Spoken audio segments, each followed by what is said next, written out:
Hello and welcome to Wietzer's Woodshop. My name's Ted. We're going to make some things.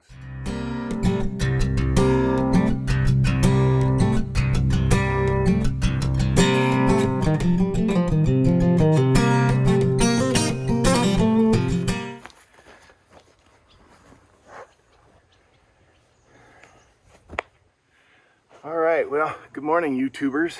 So, I get a little winded. Sorry about that. I hauled all this stuff down here real quick. So I'm getting back to what my channel should be more about, and that's woodworking. So took a little trip to Montana on my new motorcycle, the Honda Africa Twin. Unbelievable performance. Had a great time. My dad and I went up in the mountains and did a little adventure riding, some fishing, and just a great visit. So, but now I'm back, and I've been wanting to do this for a long time, and I finally I got an accumulation of videos from YouTube and other guys that have done this. I'll give credit in the link below to the main guy that I found this of. But anyway, I made a Beamer, not a BMW, I wish, but a guide, a beam cutting guide, and it's been working really good, especially for my needs. Now, this isn't for finish work. What I'm doing is designing a fence, so I got some rails back there that the rails that I'm going to do, and then I made some beams, 4x4s out of this. But what I did find out is if you did want to stack it, and some of the stuff that I did, putting stickers between it and letting it dry, I could run it through my planer, and it might be really nice wood. I could do some projects with it. At least get some cool shelving. I'm probably going to design some benches for around my fire pit. But this thing has been working absolutely incredible. Morning coffee, man, can't beat that. So let's go over a little bit. So I attached it to my bar, and I drilled a single hole through there, and I used 3/8 inch bolts, stainless steel bolts, and then a coupler in the middle, and then two retaining nuts on each side of that one. And this thing swivels just perfect. I mean, just perfect. In between there, I just took a hole saw. I think this is 1 3/4 inch. I might go bigger, might go a 2-inch. I'm not sure. This seems to be working, so don't fix what ain't broke.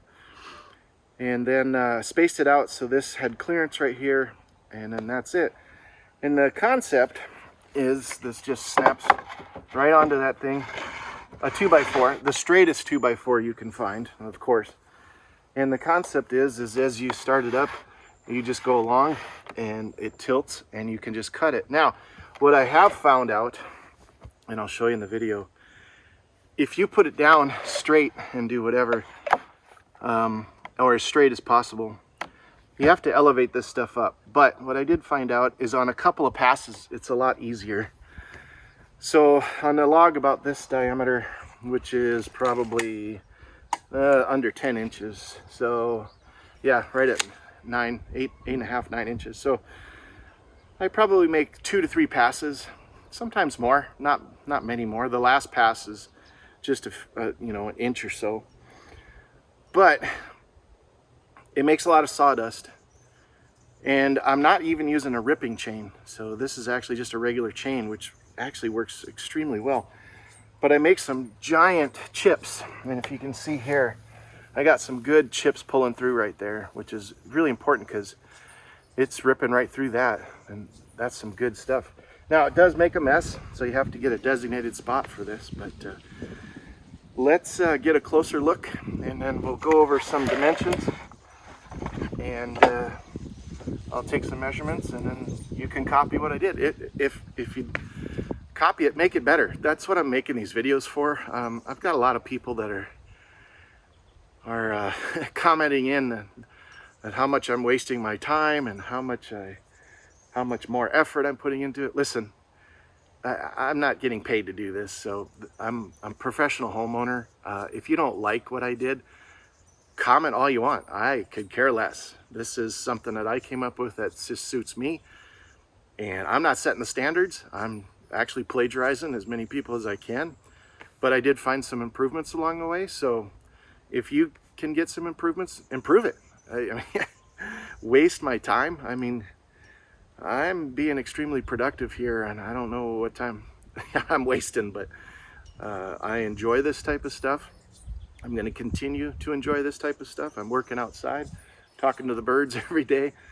So if you want to sit down in your basement or your mom's basement and write comments about how much I'm wasting my time, man, I can't get that 30 seconds back of my life that I wasted my time reading your comments. So, but I appreciate it because I can handle constructive criticism. So if you want to keep doing that, keep doing it.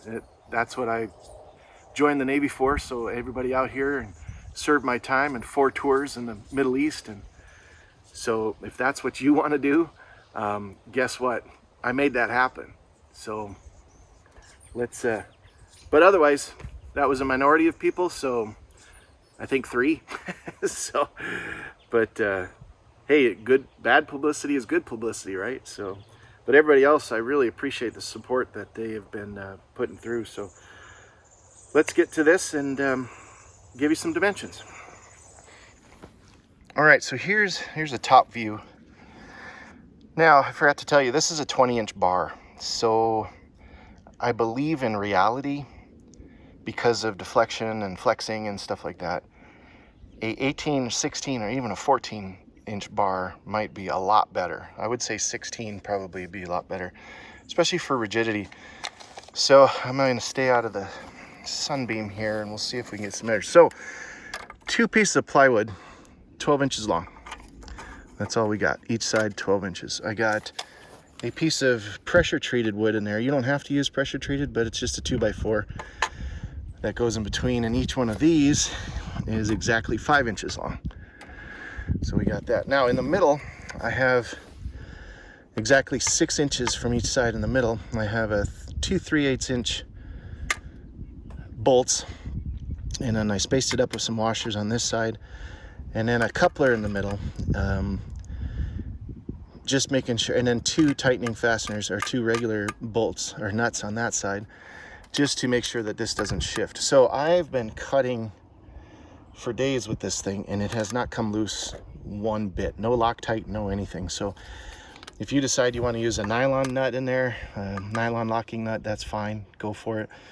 But just with this setup right here, it's worked really good. Now, as far as one solid bolt that goes through there, I don't recommend it, just because of how much flex you can get out of that. If you got 2 of these, and this is a bigger center, just with, I guess, basic physics, this will help you keep that straight. So, and then in here, I have a piece of plywood, and then a shorter piece of wood. So a 3/4 inch, and then a skinnier piece that I think is a 1/4. No, it's probably a little more than that. Let's measure real quick. No, it is a 1/4. So 1 solid inch. I didn't have a full inch piece, so I just put 2 together, and then that's what gave me this clearance right here for this to swivel, which has been working really good. Now this piece is just made with, or both these pieces are made with a hole saw, 1 3/4 inch, and that's it. So this gave me plenty of clearance. Now other saws might be different. You may only need this 3/4 inch one here. And like I said, so 5 inches on either side, 12 inches either side. And flip this over. Let's see what we got here. You can see that I just put these at, right in the middle at 3/4 inch down. That divided that 2x4 in half. These are exactly 3 inches wide. This is, of course, directly in the middle. And then I did, just at 1 inch and 4 inch for these screws. Now I use some heavier screws I pre-drilled and put them in there. They're not stainless, but I don't keep this outside, and I don't intend on getting it wet, so it should be just fine. And then that's it. And then no glue, just put it together. As you can see, look at how nicely it swivels. So this wood over here acts as a really good bearing surface. And then through here, let's let's say from the edge of the saw to there, 3 1/8. That's as far out as I took it. So, and then divide that in the middle. So if this was 2 3/4, no, 2 and a little less than that. Yeah, about 2 3/4. So just divide that, just go in the middle, and then you're fine. Now, this is some pretty hard steel. My recommendation is just a good sharp bit and a little bit of lubrication, some 3-in-1 oil. It doesn't take much, and then constant pressure.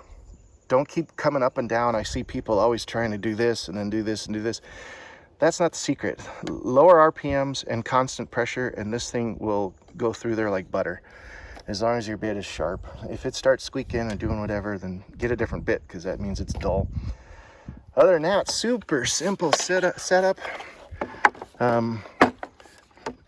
Just provides all the stability that I need. Cuts as straight as I need. I don't, like I said, I'm not finish working here. I'm not making cabinets. I'm making a fence. So, and then always two. Now, one thing I was worried about is the chain. How much more sharpening I'm going to have to do constantly. So, but that hasn't been the case. So this is about my 3rd or 4th log, and I have not needed to sharpen this yet. So, but a sharp chain is a safe chain. So, and it works a lot better, more efficiently, a lot less energy to cut. So my recommendation is to, every time before you use it, give it a good quick sharpening. The tool that I use, might have seen it, and I don't think I made another video of this, but the tool that I use is Steel's sharpening jig that they have already set up. This thing is amazing. It's got picture instructions on there, what angles to go, and this flat side, as long as this round side, it does both. It gets that relief edge, brings that down just as much as you do the cutting edge. So what a great tool. And it takes 4 minutes to do this whole blade, a lot less with a smaller blade, so, or bar. So yeah, keep that in mind, keep this handy, and then enjoy cutting the beams. All right, let's see if we can get a live shot of this. Okay, one thing I forgot to show you before I make this cut is this blade sits about 1 I can usually get about 1 3/4, 1 7/8 close from the edge of this 2x4. So I just make it 1 7/8, because then I can compensate for a little bit of thickness on there, and then my dimensional logs will be a little over 1 inch, which is great. So that'll cut a 1-inch slab. So moving this over to the edge of the log at 2 7/8 from this side, of course, that'll give me a 1-inch slab. So this hasn't been moved. So I'm gonna switch this over, shimmy it over just a little bit, and then I did this side so it'll be parallel with this side, which would be great. And then I have 2 parallel sides plus this one. I haven't checked it square, so we'll see how square it gets. But again, I'm not doing finish work. I'm just doing rough cut stuff for a fence, deer fence around our cherry trees, so keep those critters out of there. The other factor is if you have one of these, a dental pick, man, grab it, or anything sharp, pocket knife, whatever you want to use. When you do these screws in the 2x4 right here, they get clogged up. So, and I use those star bit or star screws, and they're just decking screws. I think they're 3 inches long. And this is an 8-foot piece of 2x4. It's as straight as could be. I didn't even have to run it through a planer or a joiner or anything. So, and I'm real satisfied with it, which is hard to find. So make sure you dig this out, because these star bits even strip out when you get debris in there if you don't pay attention. So attention to details will make this thing last a long time. And then that way, because I've already had one strip out, I got a little too much in a hurry, and luckily it was on this end, so I had to twist it out, and I ended up getting it out pretty quick. But man, you don't want to keep those in there. So that's it. So like I said, if you want a 1-inch slab, and this is 1 7/8 from there. Move this board over to the edge that you think is the edge, or whatever side you want, 2 7/8. So then you get a 1-inch piece of fencing or a board or whatever you need the dimensions for. But just try to remember those dimensions so it's quick when you switch it over. All right, I'll switch it over and we'll get started. All right, let's see what we can do here.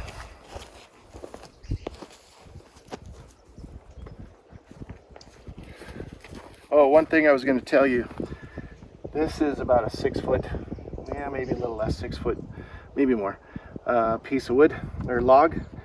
So that's about as far as you want to go, or as big as you want to go, if you're only using an 8 foot 2x4. So the reason being is when you get to the end, you got to put it down and still have the stability. If you get too far, it'll go over the side. And the same with this end over here. When I get this end and it's hung over, I can stop and then start twisting this and then get the whole back cut. So you'll see in the video. So let's see if I can do this. Find balance. All right.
There you have it, 2 passes.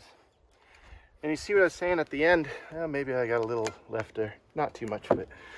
At the end, I got over here and then tilted it and then finished that cut. So it's one straight cut still. So let's take this slab off. Yeah, look at that, it's perfect. And there we go. So a little bit of drifting right here from the first cut. But like I said, this side is going to be my fence on the outside. So it really doesn't matter to me. But if I did need a perfectly flat surface, then maybe I would put it on my flattening jig that I use my router or something. But as far as right now, I don't need it. And you can see the trail that I took from the different depths of the cuts. But over here it did really well. And then over here it drifted just a little bit. But that's pretty typical, especially for a chainsaw. I mean, I'm not a professional chainsaw carver. I can use this thing pretty good, which I'm pretty proud of, but this is great. I mean, I cannot tell you how exciting this is. So, and here I am making my own fencing material right in my backyard. So it doesn't get much better than this, I guess. Unless there's a mill company out there, a sawmill company that wants to sponsor me and send me one, I guess that would be just fine. Wishful thinking. Now, this is a lot of hard work. It takes a while for your hands to get used to pulling that trigger and squeezing it. You got to learn to relax.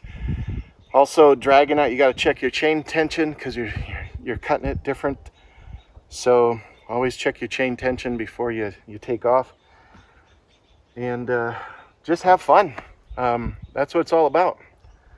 Good old sweat equity. So I need to protect those cherry trees. And with the fruit that they've been producing, I think it's well worth it. So get out there and sweat. Make stuff with your hands. Be productive. So, all right, I'm going to keep going, and then we'll see if we have some more videos, and I'll show you some finished results. All right, let's start this process from start to finish. Let's take a video of the whole thing. We'll pick up the log, we'll place the log, we'll mount the board for the guide, and then we'll cut the log, and we'll see what we can do. All right, stand by.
So one of the things I want to tell you about is a lot of times, you know, you get some stickers that are sticking out here, you know, from limbs that don't get cut off right away. So one of the good things about this length, or having it on this side, one side, without that big contraption, is I can get in there and trim a lot of that. So I can come from underneath, and there's plenty of room. I can even go sideways, you know, on some of these if I need to, and just trim that off. I got some over here, so I gotta go this way. So let me clean this up, and I'll show you how easy it is to maneuver around.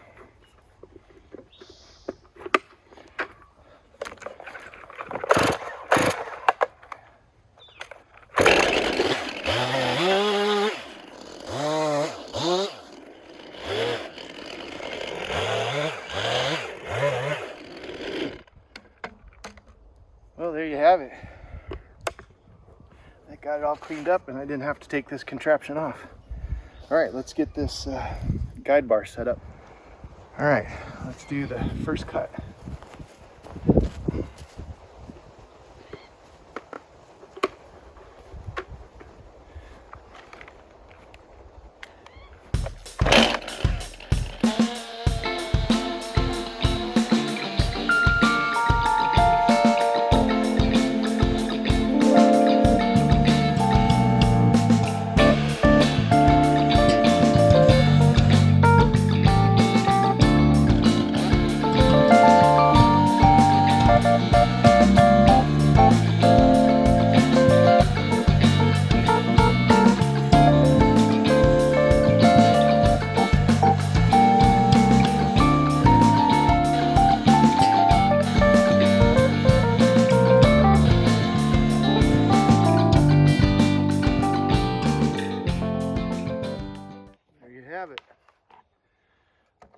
another fence railing cut, a couple of passes.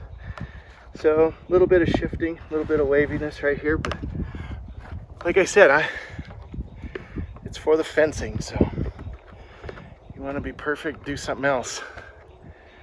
But this, man, this works great. I'm making boards, people. So a lot of fun. Probably really working my chainsaw, but blade staying sharp. It's cutting through this. It's good solid wood. So all right, any questions, any comments, man, please leave them below, and like and subscribe. I got a lot of work to do. All right, thanks for watching.